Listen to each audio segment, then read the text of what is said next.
Celebrate your small wins. Look back. Who's been there for you? And at the start of the radiography journey, those four people. Don't get me wrong, there was a lot of people that were involved, but those four people were just outstanding in terms of getting me and installing the good foundations in me to get to where I am today. I am very proud to be a radiographer. It was the correct choice for me, because I've always been into tech and stuff, so there's an element of that. There's so many avenues you can go down. That patient care aspect is the cherry on top. Hi everyone, and welcome back to the Skilled Personnel Network podcast. Today we've got a very interesting one because we're going back to all the way at the beginning when we started our Roots to Radiography episode, and we've got another one today, and I'm really excited to have this guest on board. We met a couple of months ago, and we, I think fair to say, hit it off straight away, but because we've got a lot of things in common with regards to the advanced practice reporting side. So really excited to find out more. So with us, we have Imran. Welcome to the Skilled Personnel Network, Imran. Hi guys, thank you for the And invitation, Foddy.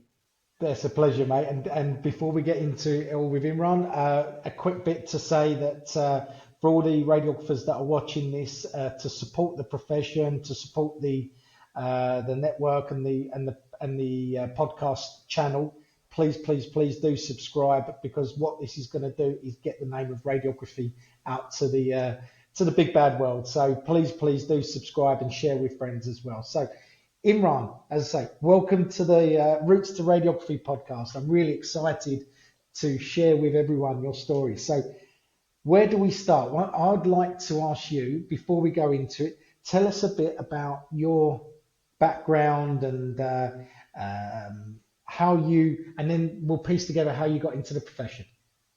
No bother. The thing is, Foddy, I always watch your podcast and everyone has an interesting journey. My journey's about 5 minutes. Well, we'll make 5 minutes stretch as far as possible.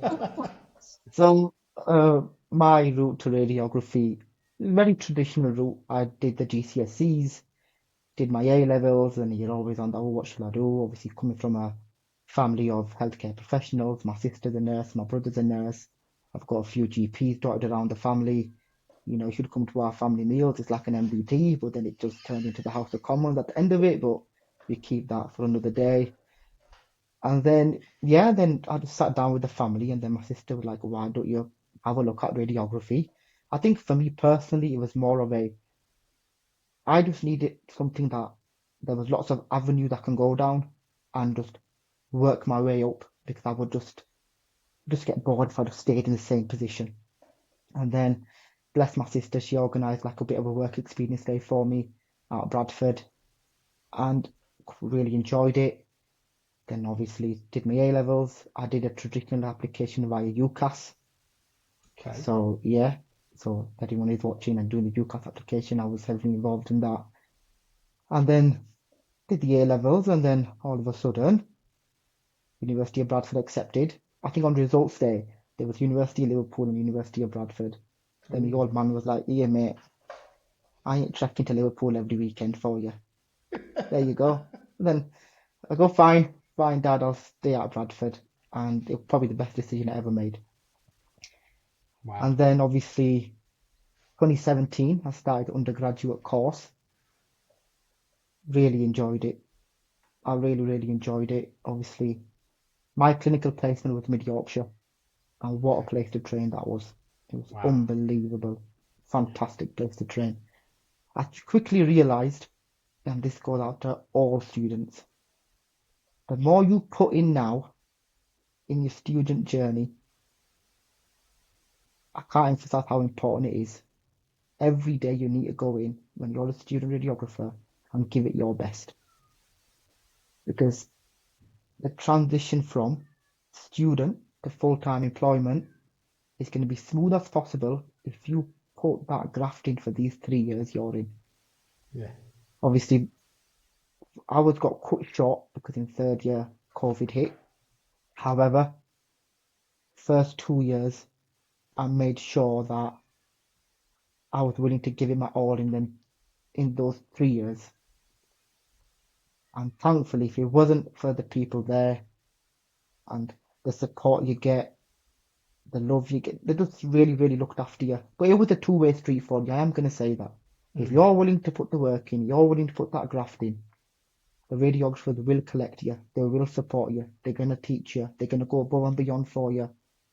And yeah, that was it really. I haven't said what I do for a living yet. I am an advanced practitioner, reporter radiographer at the Bradford Teaching Hospital, I just realised.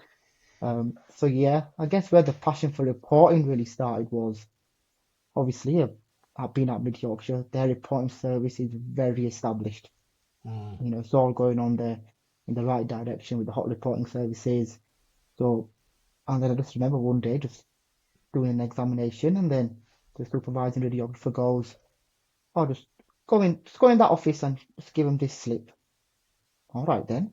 I didn't know who was sat in that room, and then just popped in, just put the card on. I saw this fancy screen, fancy microphone that picks up your voice. I thought, check this out. This looks quite interesting.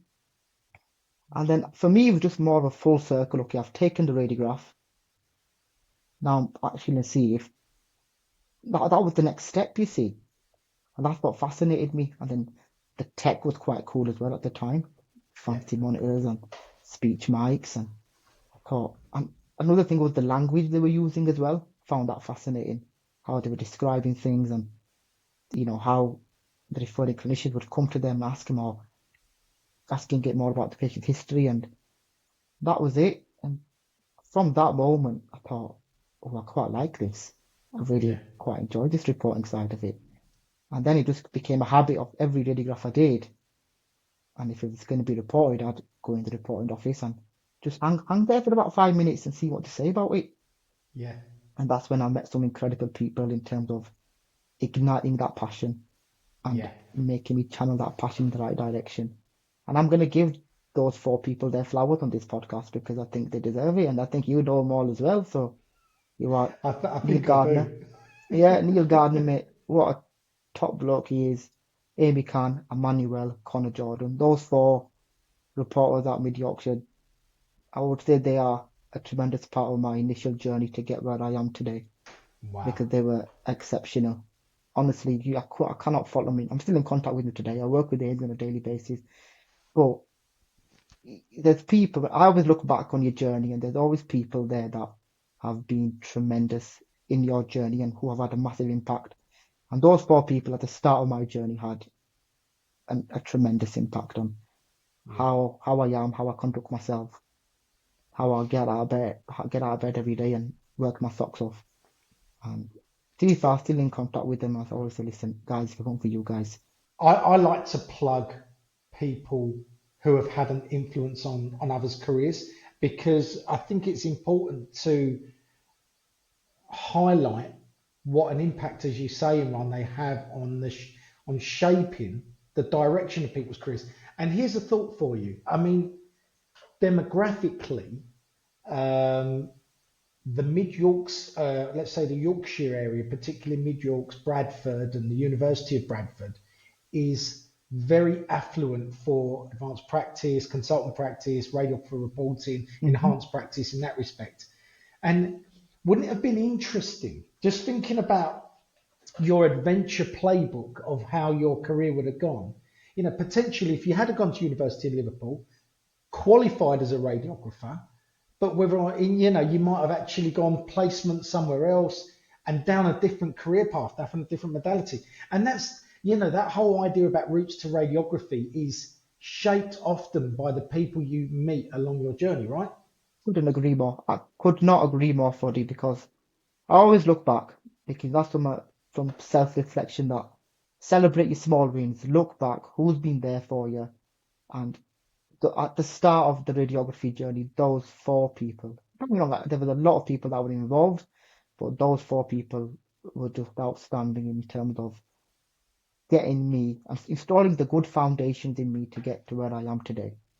Yeah, fantastic. And so let's put this routes to radiography career of yours into context, right? So you're reporting now. You're an advanced hmm practitioner independent reporting of MSKs. MSK, and I just recently passed the chess course as well. Ooh, fantastic, amazing, Yeah, congratulations. cheers, Um, buddy. and was that locally? Did you study locally or did you go to Canterbury for that? So what I did was, I'll just give you the full journey now. Yes. So I think I qualified in 2020, before my 21st birthday. Right. Okay. Wow. Yeah, so the plan was to go on a big holiday, but then COVID happened. So yeah, so I think I remember even interviewing. I did some interviews at Leeds, Bradford, Mid Yorkshire, and then Neil interviewed me at Bradford. I think everyone kind of knew what I wanted to do in the future, Yeah. and then options were there on the table, and then my thought process was, I think why I chose Bradford at the end was their reporting service was going in a positive direction in terms of development. It wasn't fully there yet. So I was thinking I would like to be on that journey with them. I thought because obviously Mid Yorkshire was severely established, it was running like a well-oiled machine. I thought, why not take that leap of faith Yeah. and go to Bradford? Obviously, I trusted Neil, I trusted him, and he goes, look, mate, we would like to have you here. And I just took that leap of faith. But then obviously when I started working, I was very I was very careful in terms of not just going all guns blazing. Let me just settle in. Mm. Let me just get good at my job, taking radiographs, looking after patients, making healthy working relationships with my colleagues, members of staff, radiologists, and just really just ensuring that probationary period was smooth as possible. And Yeah. then I think after about, I think after 3 months, I got an email from my mentor now, Will. We just go, would anyone like to be interested in student supervision? And obviously, there's always that talk of 2 years qualification and all that jazz. And I just said, if you don't ask, the answer's always no. The answer's always no.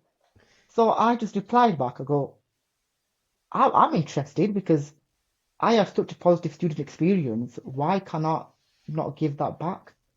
That was the main focus for it. And then I thought, and then I had a chat with him, and he goes, "Hey, Imran, if you're enthusiastic, you're passionate about it, and you can Yeah. show us high levels of competency, I'm more than happy for you to get on board with student supervision."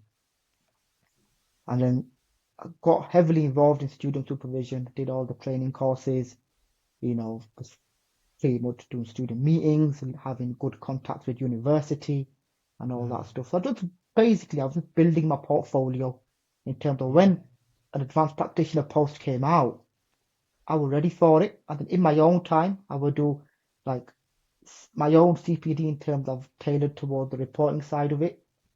Yeah. And then I think so I qualified in June 2020. And then in May, the job came out. And then obviously we did the job specification, 2 year qualification, all that stuff again.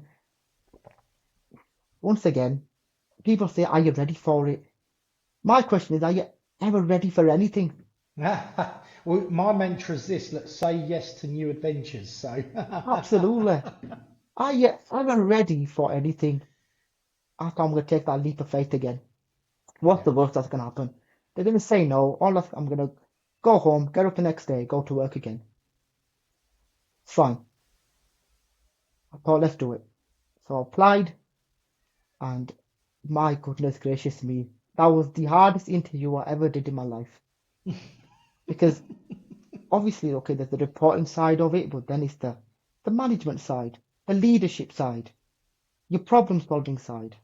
How are you yeah, going to tackle tough situations and those questions? I remember just looking back now, like they were tough. They were tough. I'm not going to sit here and just be like, oh, it was a doddle because it was not. In terms of how you're going to manage people, how you're going to manage your resources. Because all right, I'm going to report. However, there's a lot of other tasks and responsibilities that come with the job as well. So yeah, I think the interview consisted of an exam.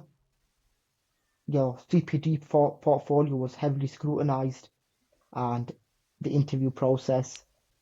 And then I just remember on that Friday, just can you come up to the office, and then I managed to secure the job.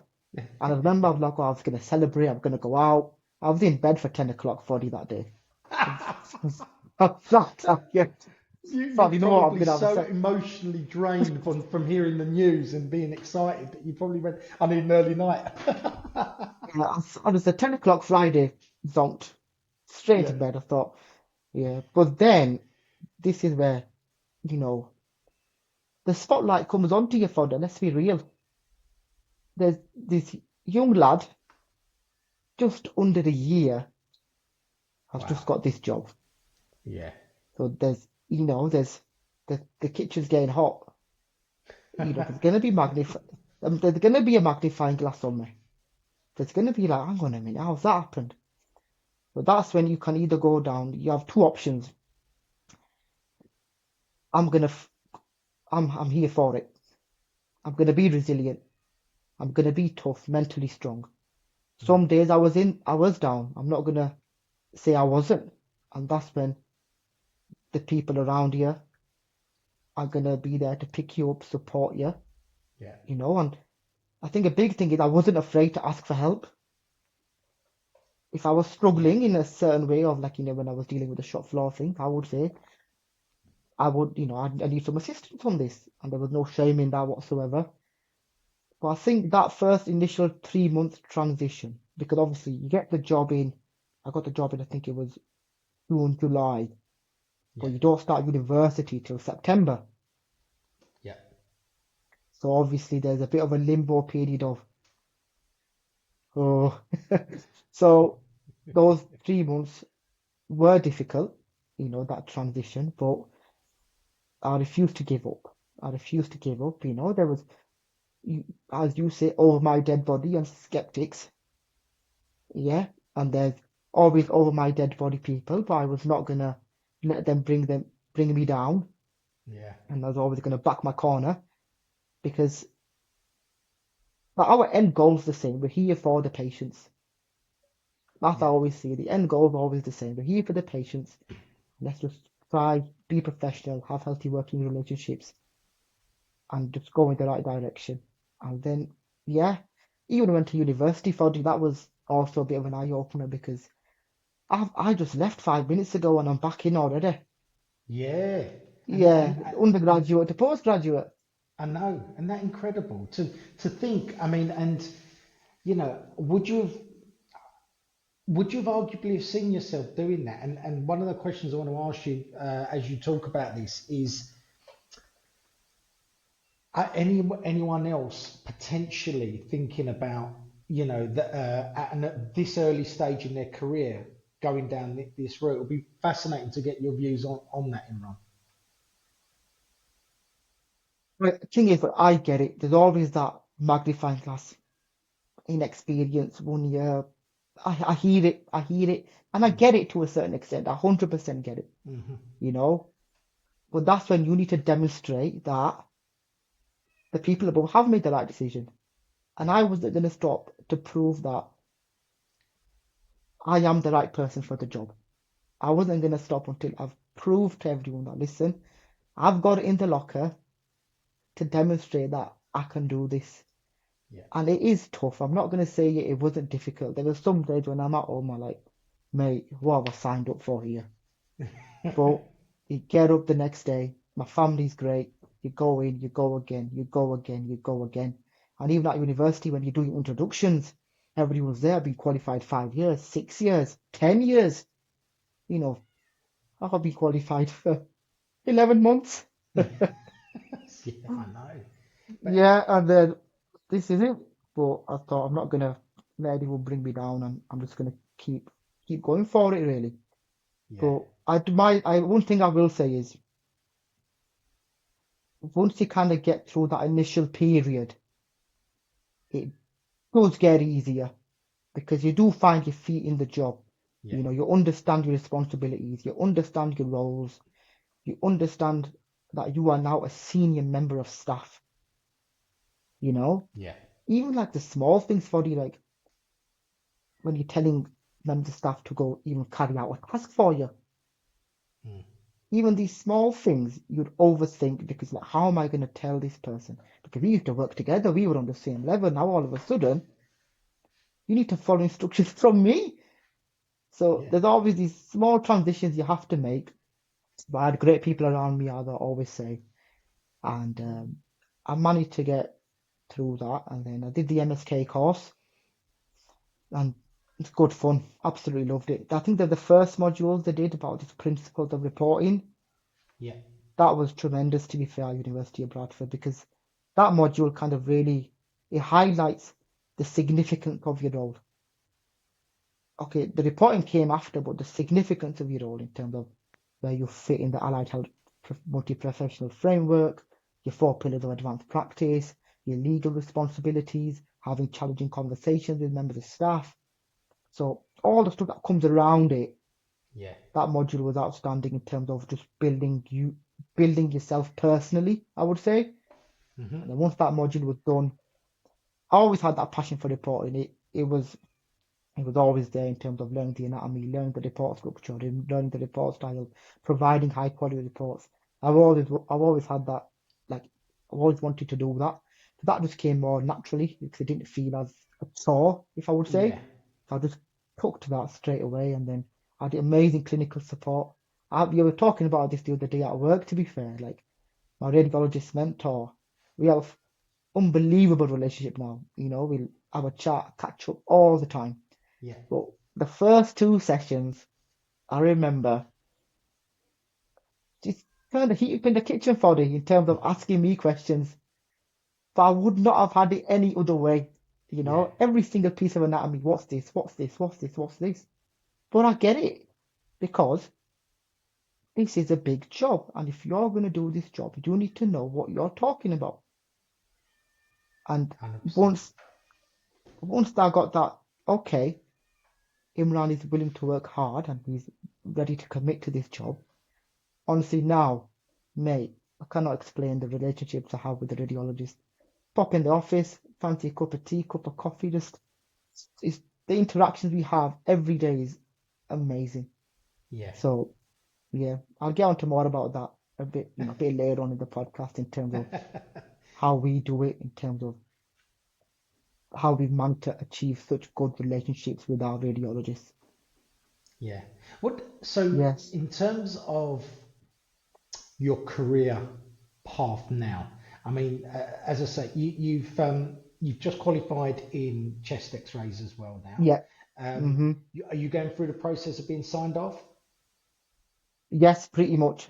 Just got a couple more. I think there's a board of examiners meeting that's going to happen, and then happy days. But then Yeah. once again, it goes to, all right, you've passed all the exams, but then it's doing it yourself. Yeah. So what happens is you're on this upward trajectory, you do your audit, you do your exam, here's your letter, poof, you just come down back to reality like, oh my God, I'm signing stuff off now. And that's when reality kind of hits you. So I remember the MSK did the same. I just did a year to consolidate my knowledge Yeah. because it's all right. You've learned how to do an audit, you've learned how to pass, you've done the exam, but now you're doing it for real. And then Mm. there's a different level of expectation because now the radiologists are going to be like, okay, if anything goes wrong, it's going to go to them. But then you just want to build that confidence. And to be fair, I'm so glad I took a year out just to consolidate my own knowledge because now the MSK is solidified. I'm confident in it. I'm confident in my own decision making abilities. I know when to raise the case. Yeah. Yeah, so it's just finding that balance. Don't get me wrong, like we have a robust peer review system where I Hmm. work, where we check everyone's work every week, and that is that comes in handy just to make sure your own quality reports, your own, accuracy is above 95%. So yeah, I can't really complain really. So the plan is now to just kind of consolidate my chest knowledge. There is a couple of rumblings about completing the full MSc. So Oh wow, yeah. So we'll see what happens.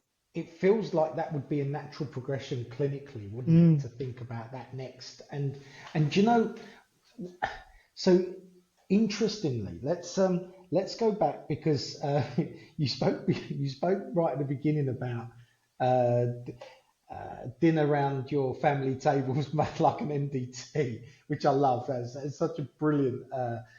It puts up such a brilliant picture in my head of all the different family members from different healthcare yeah. backgrounds. But um, for anyone thinking about moving into radiography as a profession, because one of the things we want to do on the podcast network, the Skilled Personnel Podcast Network, Imran, is to support the profession to give identity and awareness out there to the wider public. It's a global platform, and interestingly, when I've through the platform registered radiographers from across the world, there's one thing which is so across the world there are different challenges for different parts of the profession. I'm pleased to say that for you, from a UK perspective, radiographers have taken their profession to from a scope of practice into stratosphere in relation to the rest of the world. However, there is one thing in common, Imran, which is that there is an identity crisis, for want of a better expression, that needs support. So we need to share the love and the knowledge of what you guys do to the wider world so they can understand at an early stage, potentially it's there as a career just like other healthcare professions. So what Hmm. advice would you give to people thinking about, uh, the school leavers, anyone looking at a career change to take up radiography? I would say it's a very rewarding career, very fulfilling career. I am very proud to be a radiographer. Mm, It was the correct choice for me, because I've always been into tech and stuff, so there's an element of that. There's so many avenues you can go down. yeah, Yeah. That patient care aspect is the cherry on top because even though the examination sometimes is not 5-10 minutes max,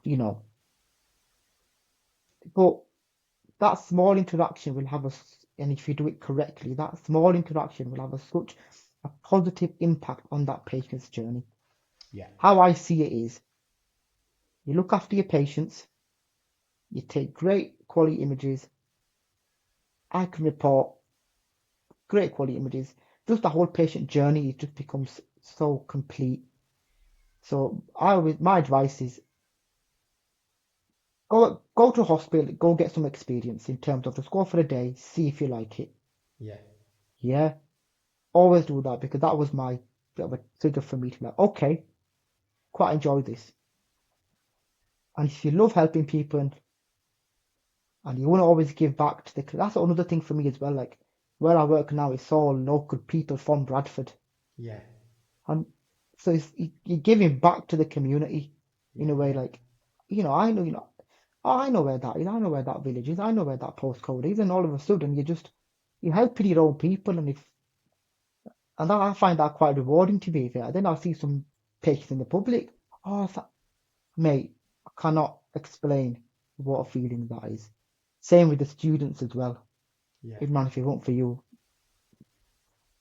yeah, it's what gets you out of bed in the morning. So I would say my advice is go experience it. And I'm telling you now, it's very rewarding. It's very fulfilling. You meet some great people and patient interactions. I love them. They're great crack, and you just get on with them, have a conversation with them. You can be that normal people at the end of the day, and if you're not there to help them, yeah. so there you Well, go. well, do you know?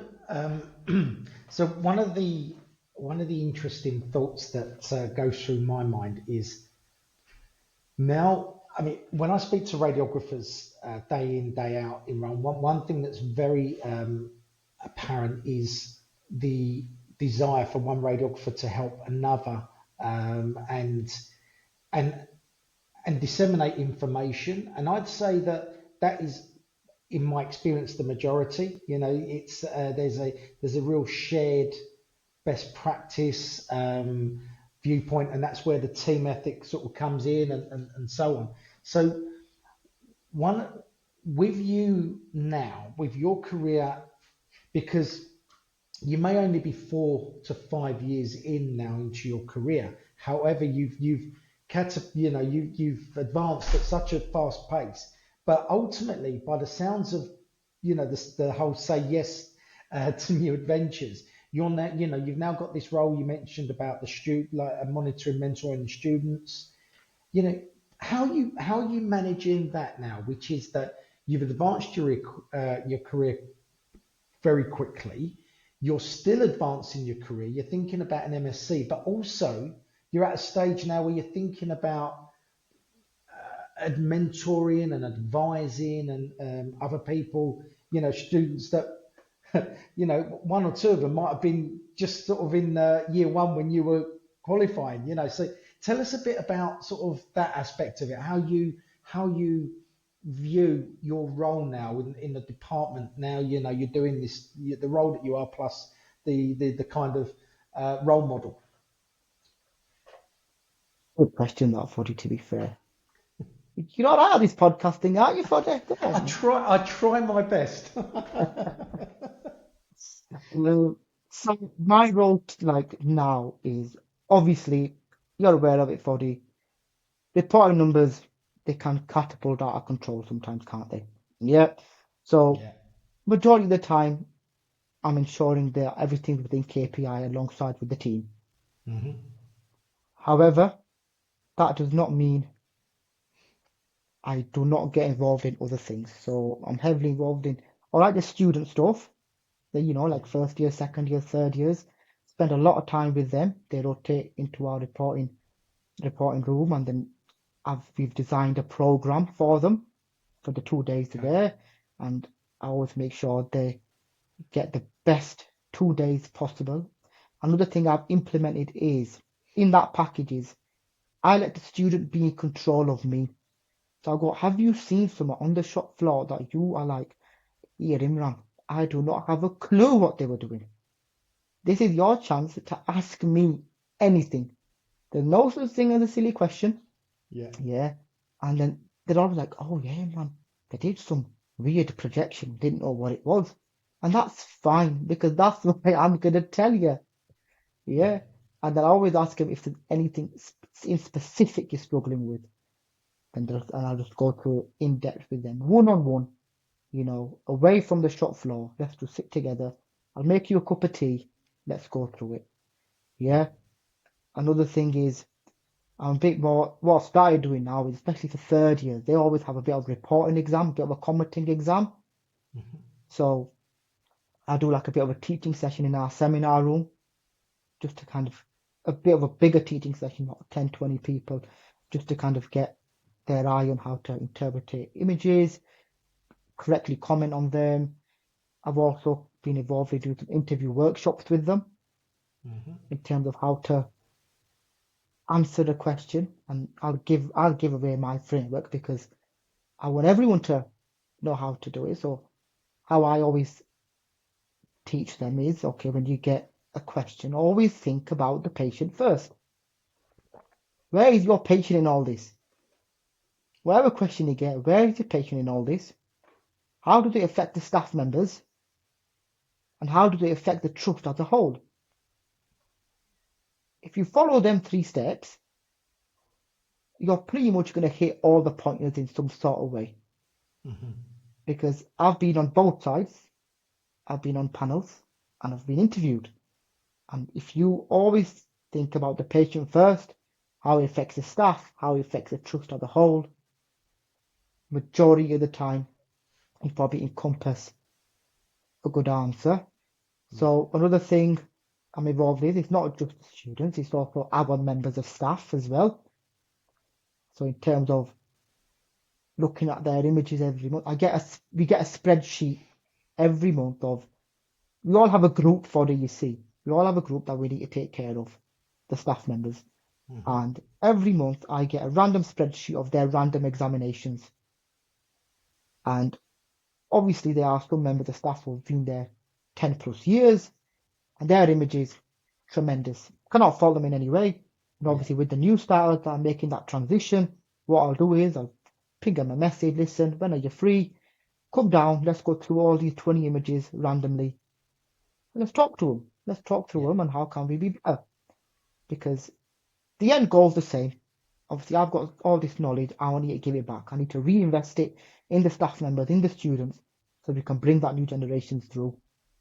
Yeah. So that's another big part of my job. Another big part of the job is now is because of our relationship with the radiologists and how they've trained us, the investment they've put in us, the trust they've put in us, increasing our scope of practice.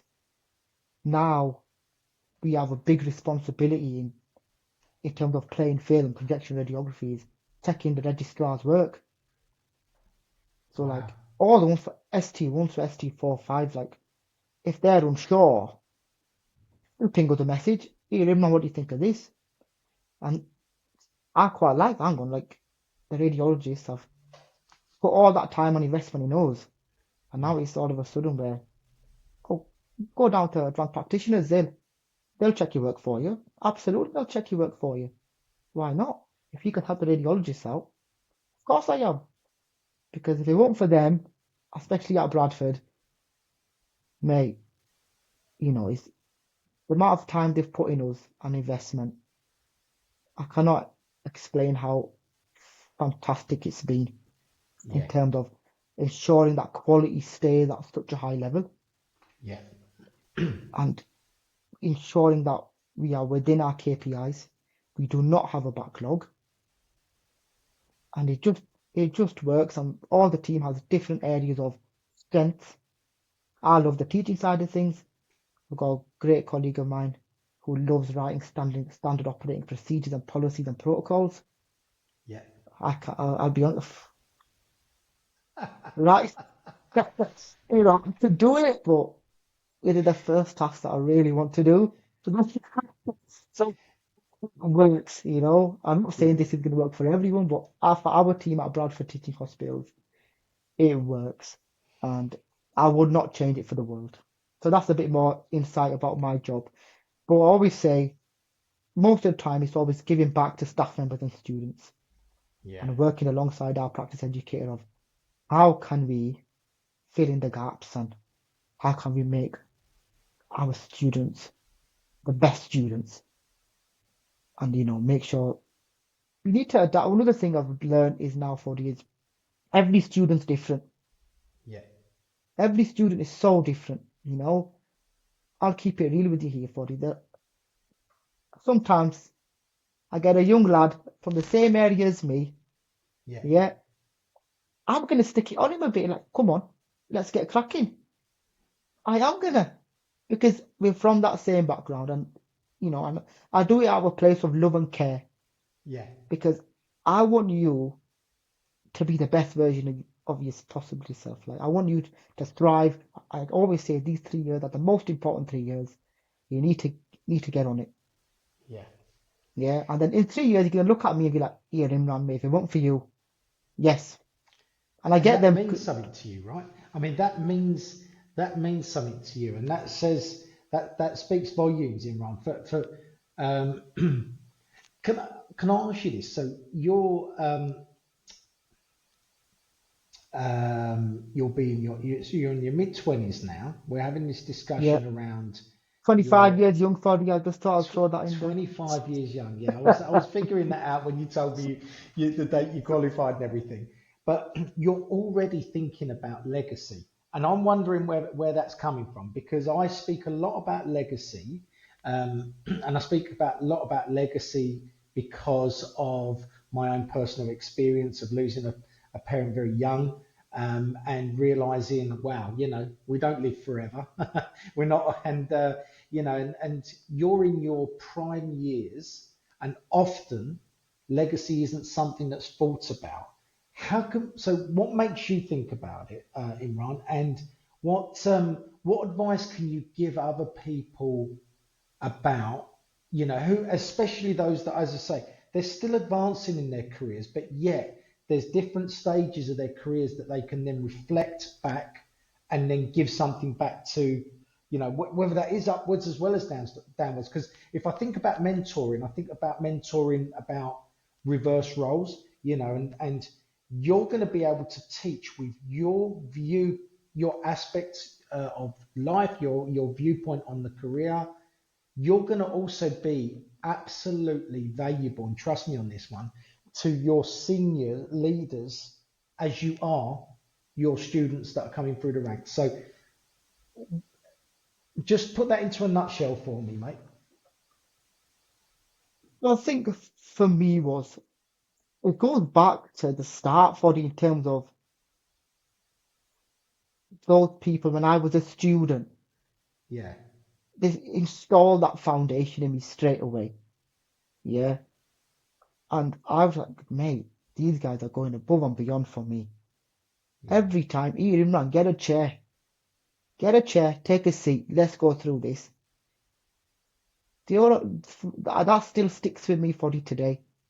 You yeah. know, like, come on, My hair's come on, let's stand on let's end get as you cracking. tell me this, by the way. It's Yeah. beautiful. It's as you say, your appreciation of what these people did for you during your training is it's Absolutely, yes, so vital, isn't yeah. it? Yeah. Even when I qualified as well, like, even at Bradford, even like just the clinical side of it as well. Yeah, Come on, Imran, let's get this. Let's get you trained on this. Absolutely, let's do this. So I would, I would carry that on. I feel like now I'm in a very bit of a very fortunate position of, the students are getting younger and I can feel like I can relate to them. yeah, I can feel like I can find some common ground with them. I exactly. always say, guys, look, it hasn't been long since I was there. And look how much I've achieved. Why can't you guys achieve more than me? You know, you need to really push yourself. And I think I'm just so grateful with the love and support I got when I was a student and throughout my journey. Even now, I love my job. I love going into work. Yeah, Work's fun, work's enjoyable. You know, I've got a great team, great radiologists. You know, we have a good crack at work as well, and it's just nice. And what's even better, what makes it the cherry on top is I can disconnect from work as well. That's what makes it even more enjoyable. yeah, I could just, yeah, that's me done today. I'm just gonna chill out for a bit. But I think the whole constant theme of giving back to the profession, giving back to, you know, students, giving back to your staff members, making life easier for senior management. yeah, So I'm a big believer in I go, they give me a task, I'm gonna carry out to the best of my ability. Yeah. Always been like that. Manager's giving me a task. Don't worry, I'll be back to you within next week, it'll be done. yeah, So I wanna make I just want to make life easier for everyone in terms of look, everyone's got stress, everyone's got a lot on their plate, you know. Another thing I would always do is obviously people up to that, senior management. I always try getting a bit more of an insight about their role so I can understand what they're doing on day-to-day basis as well. yeah, What does their job entail to get like, why they're so busy or, you know, looking at things from a bigger picture. yeah, Because that's a big thing I learned is when you just start, you're very focused. But then as you keep going up and up and up, there's a massive bigger picture that you're just completely unaware of. So I always try highlighting that, to the junior members of staff that, guys, listen, there's a lot of cogs in this machine, and if they weren't sat in their position doing their jobs and we're not doing our jobs, that wheel's not going to be turning. We're all equally as important. yeah. We are all equally as important, and we just need to work together, support each other, back each other up, and works can be a nice place. Don't get me wrong. Some days it's tough. Yeah. That's the reality of it.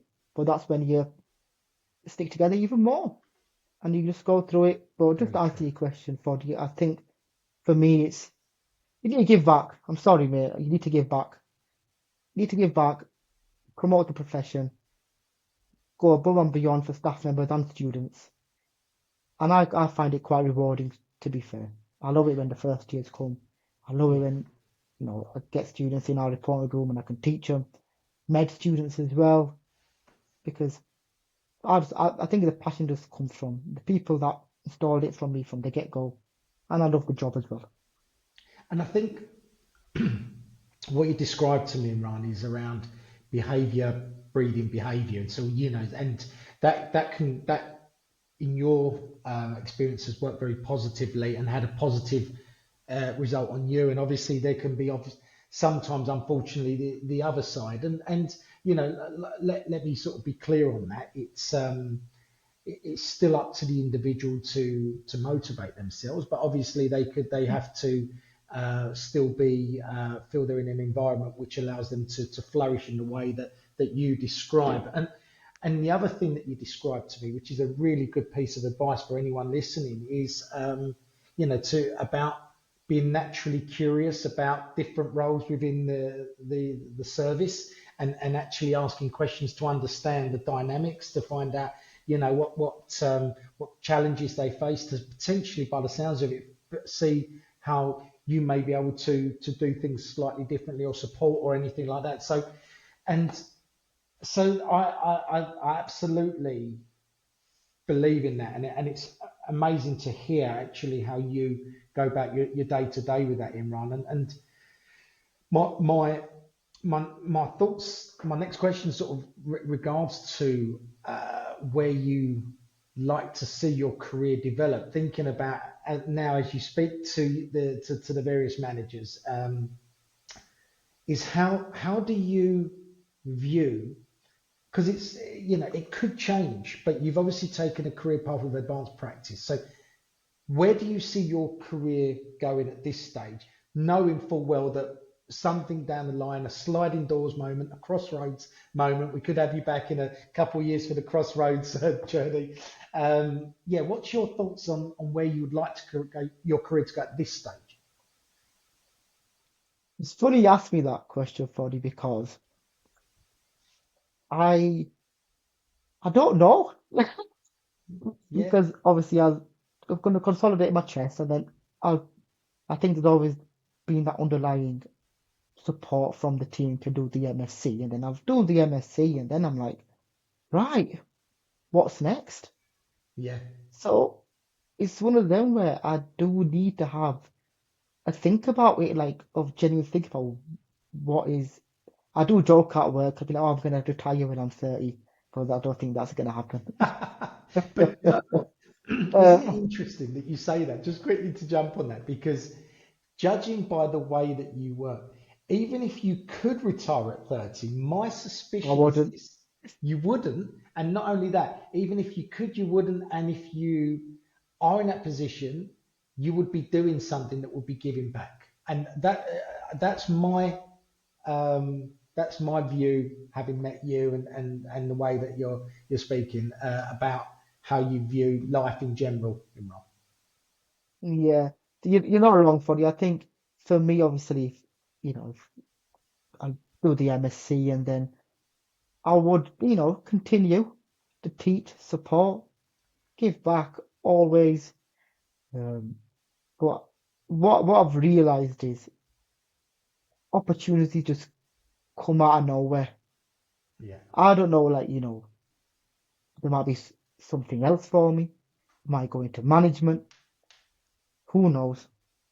But I'm at a place in my life where very, I'm happy, like I'm yeah. very peaceful. I live an amazing life. My family's sweet. I can look after the people that I love about, that I care about and I love. So life is good. Well, So let's that just, that is yeah, sorry. Go on. yeah. So like I said, once I do the MSc, and then I'll probably have a sit down and see what's next. And sometimes not having a plan is the best plan. See what happens. You've got time on your side, and you've got momentum on your side, which are two very, very important things. Momentum keep it going.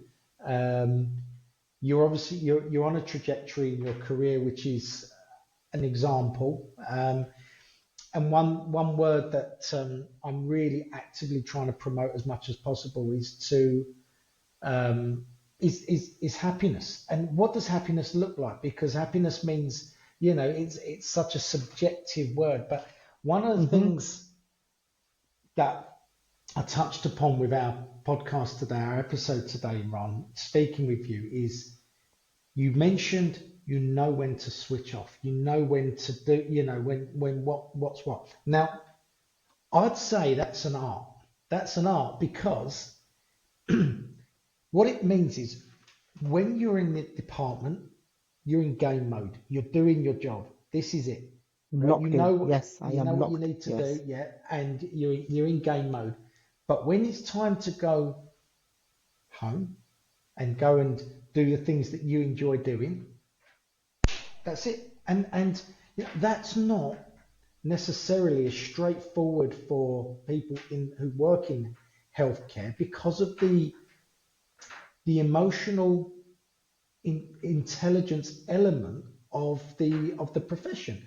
What you might see, Mm-hmm. the chat, the pressures that might come day to day, particularly radiographers that report, particularly radiographers that work in theatres, the particularly radiographers that may have a stressed patient during the course of their day, or if it's leadership, a part, something's not working, and or there's staff sickness. The happiness complex for me is so important in your work, and not everyone likes this term, but I'm going to use it because it's relevant to this, in their work-life balance, right?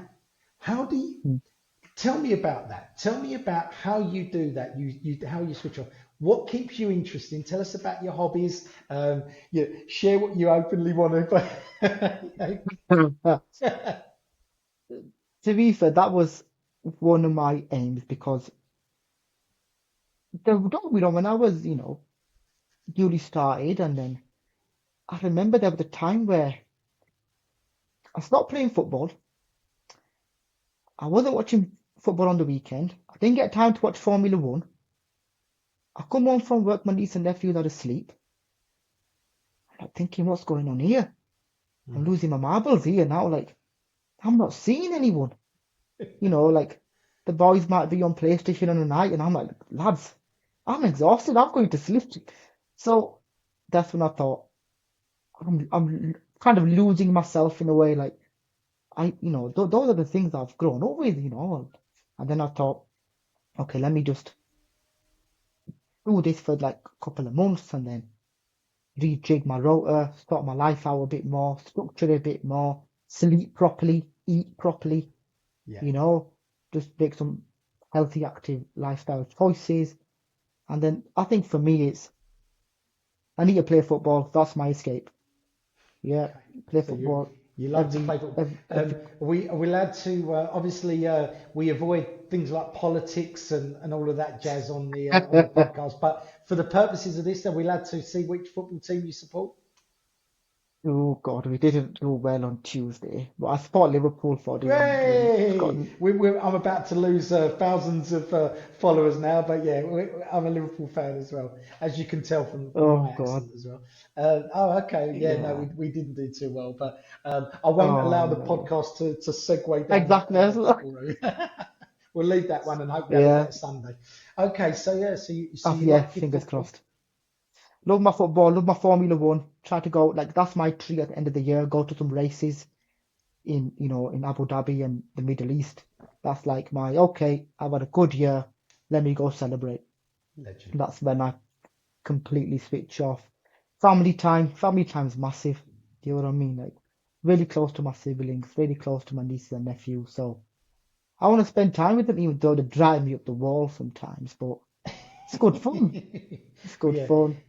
Uh, Well, and then yeah. I just spend time. I always try and make an effort to see my friends as well because they come from different professions and we just want to sit and talk really. Go for a nice meal, just chat, chill. relax, talk about life, what are your plans, what are your plans. So that's happiness for me. I know I can come home, roof over my head, got some great food on the table. Mum and dad are chilling. I've got nothing to complain about for this. I always count my blessings, you Yeah. know. Well, I've been that's brought, that. when I was younger, my dad was like tough on me in terms of like, listen, son, you need to work hard. You know, when I was going to placement, I go, Dad, can I get a car? No, you can't, mate. You're gonna get a bus. So you appreciate the value of a car when you get one. So, I was getting buses silly hours of the morning, but at the time I was like, oh, Dad, have a day off, mate. But it, I understand why. Oh, brilliant. You know, Oh, just, I understand why now. Like all the lessons he's taught me, look after the people you care about. yeah, Like you need to look after your mum, look after your sister. All these core values. values, yeah. At first, oh, Dad, you're having me on that. But now I get it. Ever since I've started, obviously, you start earning, you think, oh my God, I can actually look after people. I can provide. And you have these thoughts, that's how I've been brought up, you see. So it's quite nice. And, my dad, he's retired, he's chilling, he just watches football. He's got a great life, but I'm happy for the honesty. I cannot complain one bit, work's good, home's good, you know. It's just, I just try spreading this positivity throughout work as well, staff members, students, etc.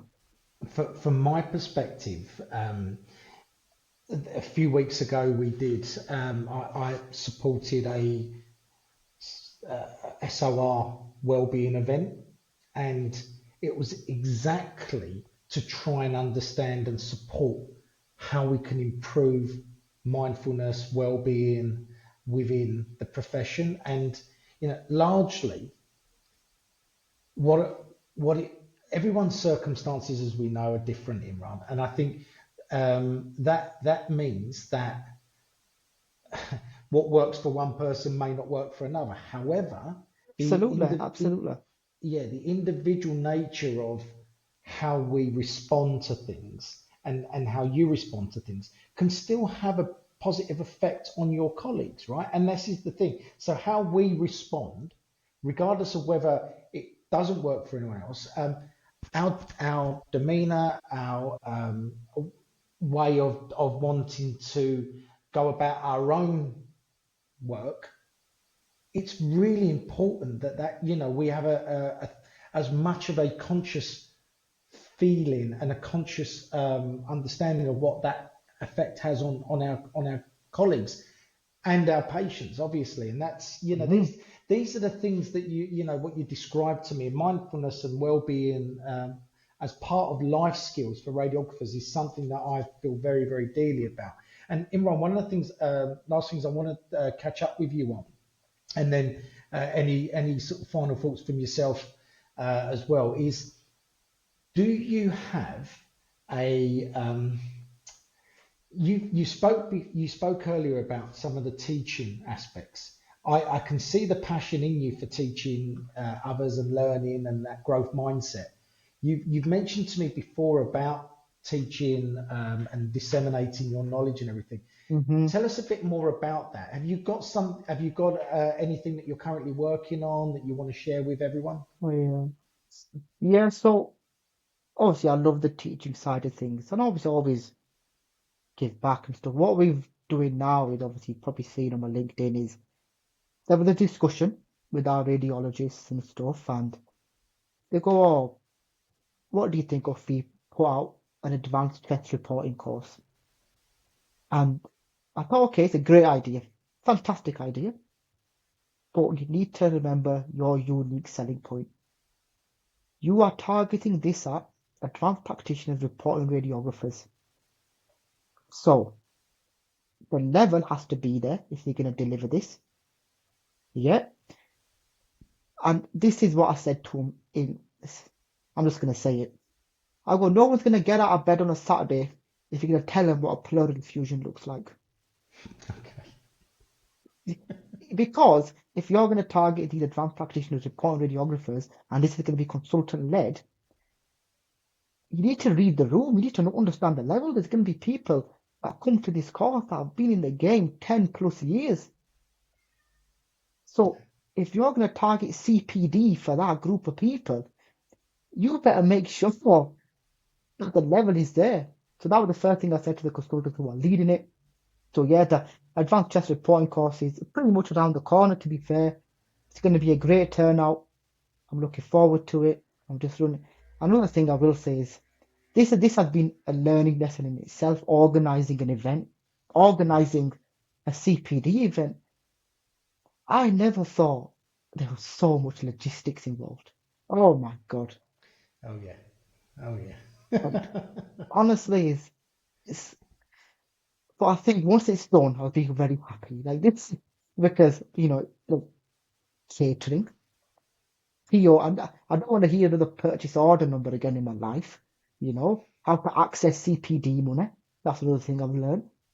Yeah. All these like different loopholes you jump through, and then making sure you got your attendance sheet, making sure you've got a mailing list. All these things come to your head, and your mind's going 100 miles per hour. But they've also been great lessons as well. But that's on the 5th of April 2025.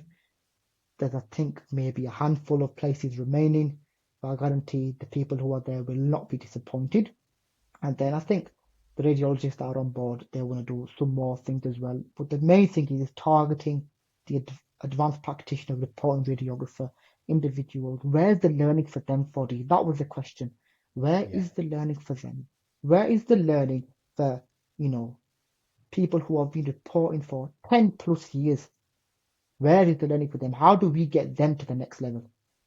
Yeah. That was how I pitched it to them. And then they thought, okay, we'll do it that way. So now, obviously, if you look at the day plan, it's more of all the chest radiographs. They're going to be subtle, difficult, with the CT correlation, with appropriate clinical histories, and how you tie it all in to make a proper diagnosis. Yeah. Fantastic. Another session is going to be an action report in terms of when the referrer looks at it, do they know which umbrella of care this patient is going to go to? Mm. You know. Another thing is going to talk about is how we do things at Bradford, and I'm just going to lead on to how we've developed such great relationships with our radiologists. Is obviously we report maybe 80-90% of our plain films, and the expectation they have on us is a two-way street for the, like, so when we present a case, it's not like, oh, I'm stuck with this, can you help us? No. Yeah. If that's the case, go back downstairs. There's no point. And I agree with them, to be fair, because they're also busy as well. Yeah. So when you present a case, you present it properly. Yeah, I've got a patient this age, this clinical history. I'm looking at this. I've wrote a preliminary report. Do you agree with it? I've checked previous. I've checked the book of normal variants. I've scoured across Yorkshire to see if there's any previous imaging. I've looked at all the patient's notes to see if I could pin this radiographic finding on something. So when you've done all that groundwork and you present your case, and then you say, oh, I think maybe a CT will be justified for this, they look at you like, yeah, we agree. But you see the key in this, buddy. You've done that work. You're not just half-heartedly coming to them. So once we've installed that in all our team, now it's most of the time they're like, yeah, we agree. Or sometimes it's something super rare that we've never seen before. Then we learn about it. You know, Yeah. every Wednesday we have our MSK meetings. I know I've gone off on a tangent, but I do want to get this in because of Yeah. when you get it right, Foddy, it's amazing. Because the respect you get, the relationships you have, the support you get, the teaching you get is outstanding. So we go to the MSK meetings, you present your cases, chest meetings, you present your cases, and there's such a great interactions we have with the radiologists as well. Just it's unbelievable, and It's a I could knock wonderful. on any of our radiologist doors and I could knock on, I need you to have a look at something for me. Go in, have a natter, go through a case, get the patient on the right pathway really. Yeah. It's a wonderful example of how that multi-professional team can work very, very closely, and probably, if nothing else, actually one of the, um, one of the best examples of how we could share it in a model hospital sort of environment. So definitely we should actually, Imran, share the details of the event. And what we'll make sure we do is make sure at the bottom everyone has the information, and we'll share it out for everyone. You mentioned the 5th of April Absolutely. for anyone that can attend it. Imran, final thoughts from you? So, I want to say and one thing, Foddy. yeah, go for it. So, take about the mental health side of things. I always get the question, Imran, how do you stay so positive? How do you always do it? How do you like come to work with a smile on your face? And I just remember reading something like, I could, the analogy I used to use was, I've gone Imran in darkness, I've gone Imran in sunshine. And I always think, which one's going to survive? And people would always say, oh, the one in the sunshine. It's the one that I personally feed. If I constantly feed the dark side of Imran, I'm going to be down in the dumps. If I constantly feed the one that's in the sunshine and always think about positive thoughts and always keep taking the positives out of situations,